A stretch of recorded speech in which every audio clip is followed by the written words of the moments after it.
So in this video, I want to talk about volume 24 of the light novels for Mushoku Tensei, and this is definitely one of those where volume 24 and 25 is a complete package. It kind of goes hand in hand, and especially with volume 24 ending on the cliffhanger that it did. But because of how I review things, it's volume by volume. I will not start volume 25 until I finish recording this video, so it's one of those where it's like, ooh, where do things go? Which I definitely have my speculation, and I'm pretty confident on how that's going to turn out. But this is honestly a really amazing volume of the build-up, and it more comes down to a question of, like, who's going to do the first strike?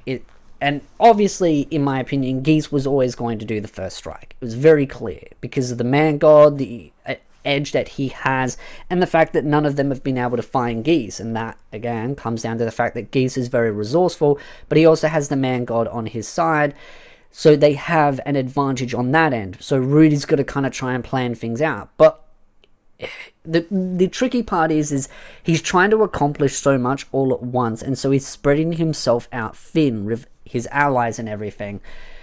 And it is good that he's got strong allies, new allies in this volume as well. And then also kind of got him backup systems in place. But at the same time, Geese is going to plan ahead for this, and they're going to try and strike Rudy down quick and fast. And this volume being focused on Rigid, which I absolutely loved, with the serpent and everything. I really loved how this volume turned out with that. The backstory of his people, where they've been hiding out, the curse that's kind of affecting them, which is more just like an illness than anything. It's just, yeah, because of the land that they're in. And I do love the way Cliff rolls in and is just like, I do feel like he's a little bit egotistic. Like, he's still got a bit of a chip on his shoulder, but that's just Cliff in general. Cliff has always got a bit of an ego. You know, he's the genius, which he is. He is a genius. It's just sometimes you don't want to make yourself feel. The ego is the issue for him. And I do wonder if that would ever come back to bite him later on, him being too prideful and egotistic. Could that? Again, I love Cliff. I think he's an amazing character. I just sometimes think he gets a little bit too ahead of himself. But this is the thing, he is really smart. So it's like, he does back it up. He does the walk. Like, for all of the big talk he does, he actually does back it up. It's just my concern is as he gets maybe into a situation that he might have underestimated. That's my concern as him as a character. Will he bite off more than he can chew?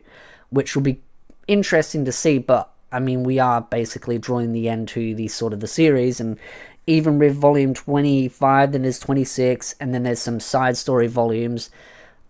I don't really see there being anything else that could maybe challenge Cliff, unless there was like some sequel story that does continue on from this, like, from this point onwards of this major arc that came out later on. I doubt that's going to be the case. So you've got the whole backstory with Rigid, and then you've got Orsted helping out, and Orsted kind of been in a predicament where it's like, you know, he didn't know how to solve this, and it's understandable. Again, that's the one thing I do like about the story, is it's grounded, because anyone would think, oh, Orsted's been around for this long, he's done all these loops, he should know everything. And it's like, no, not really, because there's going to be situations where he may have not thought of something. And he is very practical as well, so he probably sat there and thought, well, I can't think of a solution, so there probably isn't one, so I'm just going to leave it, and didn't keep pushing and pushing and pushing. But because Rudy attacks the situation from a different angle, bringing in people with different qualifications, different knowledge, and Cliff being Cliff, it allows that situation to be resolved. But to me, it all just felt like one big trap to draw Rudy out into the open along with Orsted, so that Geese and his goons can strike when Rudy has his guard down. Then you've also got the whole Vita situation, Abyssal King Vita. That honestly was very interesting. A little bit of the backstory there, but not too much, and I like that. It doesn't need to go super deep into the backstory, just enough for you to understand, okay, this is who it is, move along, don't drag it out too much, which I really commended. But the thing that made it really interesting was when Rudy was in that deep stated sleep, and he's going through all these different memories, and Paul is the character that's kind of protecting him. It uses a character that he's most familiar with, that he trusts the most, and it kept bringing Paul up. Now, it wasn't actually Paul, or at least maybe, I don't, the way it words it is it's the ring. The ring is the thing that's protecting him, and so that's that kind of system in there, and it pulls a figure that he trusts the most. So it's Paul, and Paul keeps popping up in all his different dreams of a different sort of parallel possibility, and that Paul keeps saying, hey, something's off, and it keeps pulling Rudy into the next, to the next, to the next, to the next dream, until finally Abyssal King Vita is killed and finally defeated after all this time, as he kind of jumps from body to body as a host. I think their original plan was that Abyssal King Vita would be the slam dunk, but I think Geese kind of figured that maybe there was a possibility that something could go wrong, so of course he sent his other two lackeys to take a surprise attack, which led Rudy's guard down, because Rudy was so driven on trying to solve this one big problem and save Rigid. And that's the thing, Rudy's weakness is Rigid and his wives and his family, and clearly they used that to their advantage and striked when the iron was hot and got him while he was very much his guard was down, which is a rookie mistake for Rudy. Rudy really should not have done that. But I have a feeling going into the next volume, two individuals that were recruited by the princess, which one, everyone you want to use, but our little kinky one, I think those two boys that were with him are going to rock up and end up helping him, because he does lose an arm in the final sort of battlefront for this volume. So I think they're going to rock up, and then he falls down the hill, down to the chasm. So I think they will be there. They will save him. He'll be fine. You've also got Roxy and Eris at the end realizing that all the portals are down. Roxy's freaking out, but Eris is so level-headed. She's so level-headed. She's like, it's alright. The kids are fine. Sylphie will be there. And that's the thing. Eris just looks at the situation and goes, we can't do anything. There's no point stressing. Sylphia will be there. It will be alright. Have faith in Sylphia. While Roxy's over panicking. Which just shows, by the way, that Eris actually has full faith in Sylphia. Like, no question down. Just like, yep, she's got it. Which really shows, honestly, how amazing Eris is in her confidence and her ability to just sit there and go, she's a competent woman, she can protect our kids. While Roxy is panicking. Which I'm not saying anything negative about Roxy, but Roxy gets a little bit scattered when she's under pressure.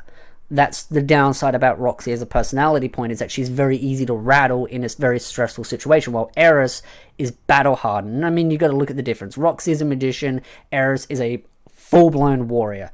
Her job is to always stay calm, collective at all points in time, and evaluate the situation in the most logical sense. Sometimes she can be a little bit ditzy and dense in some situations, but in these situations she knew Sylphie's got it.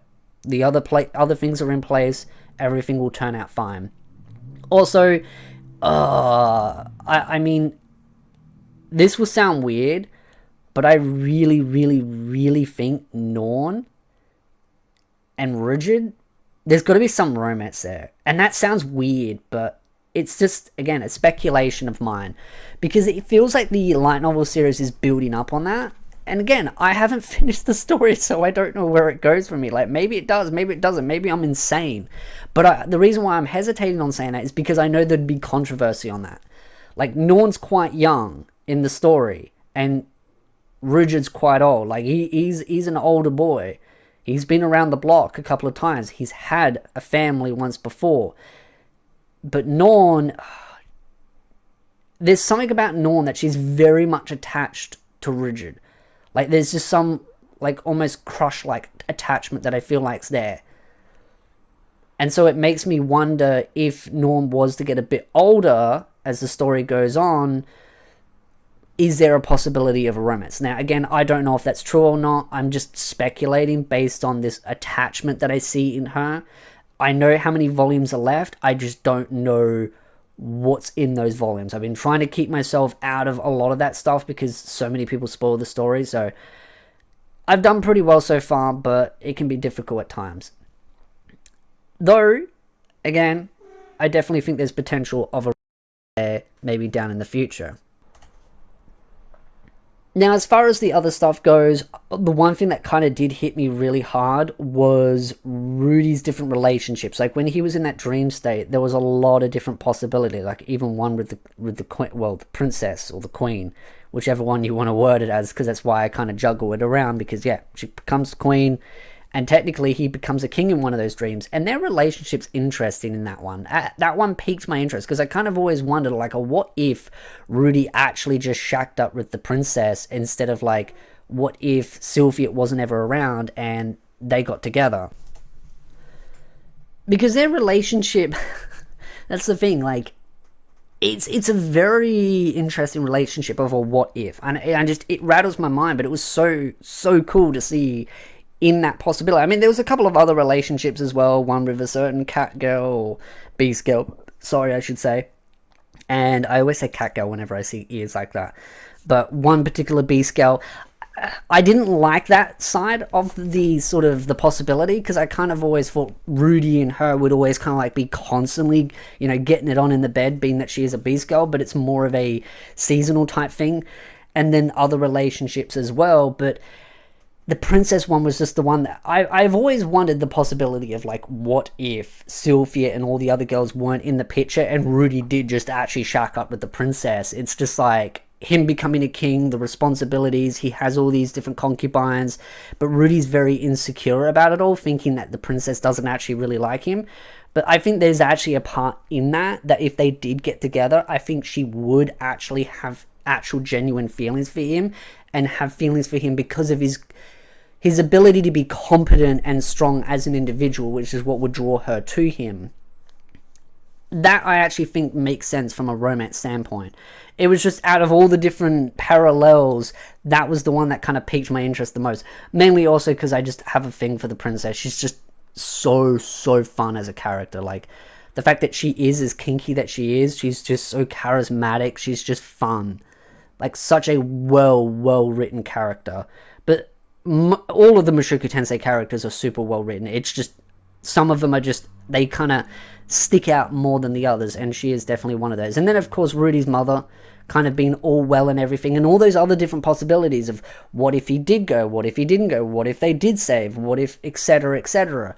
Like, there's so many different possibilities, and it makes Rudy get very attached, especially when he actually has to kill his own mother in that different parallel time, or dream state. I call it different parallel, but different dream state.